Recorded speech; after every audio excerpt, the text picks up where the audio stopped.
J'étais photographe au Grand Prix de Monaco et je t'explique ce que j'ai fait lors de la course.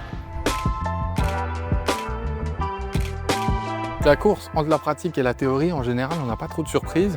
Il y a quand même en général un petit truc qui peut créer la surprise, mais ça c'est malheureusement pour toutes les courses, c'est la grille d'access. Malheureusement, nous on n'a pas eu sur Monaco, mais ça provoque forcément que si tu as la grille, tu restes sur la grille jusqu'à 5 minutes avant le départ. Donc suivant où tu as décidé de commencer ta course, tu n'as pas le temps d'y aller. Nous, on ne l'a pas eu, donc on a décidé en fait de faire un petit truc. On avait vu un spot en particulier qu'on n'avait pas eu le temps de faire, c'était virage 18. Le Media Center avait une fenêtre en particulier qui donnait sur ce virage-là et on a pu profiter de faire quelques shots quand les pilotes sortent des garages, font leur petit tour pour chauffer les pneus et vont se positionner sur la grille de départ. Donc là, on ne parle pas de tour de formation, on parle vraiment d'être 40 minutes avant le début de course, ils roulent juste pour chauffer un peu les pneus et aller se positionner. On a profité de faire des shots à ce moment-là.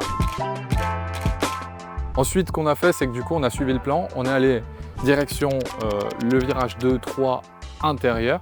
C'est là où on voulait débuter la course, donc la montée du casino. Spot iconique pour le début de course, c'est magnifique et l'année dernière, malheureusement, il y avait eu le crash de Pérez à cet endroit-là. Ensuite, ce qui s'est passé, c'est que du coup, on est redescendu toute cette fameuse montée, aller direction le port, 12, 13, 14, 15, 16, 17, donc c'est les virages qu'on a fait en intérieur. Et une fois qu'on avait fini ça, on est allé se mettre dans la file indienne qui s'est créée au niveau de la piscine pour le podium.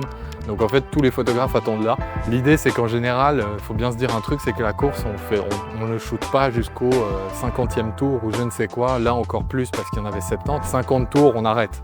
Et on va se positionner dans la file indienne, sinon on est vraiment trop dans les derniers et ça joue pas du tout. Et une fois qu'on a fait tout ça, c'est très simple, on attend, on court quand il faut courir pour aller sur la piste. Comme ça, on arrive à être dans les premiers. Et puis après, si vous avez raté ça, allez vous faire plaisir sur mon profil, vous pouvez aller voir, j'ai fait un tutoriel comment rater la célébration de Norris. C'est toujours un plaisir. Et puis après, podium, champagne, tout ça, conférence de presse. Donc voilà la course en théorie et en pratique. Et du coup, voici les images.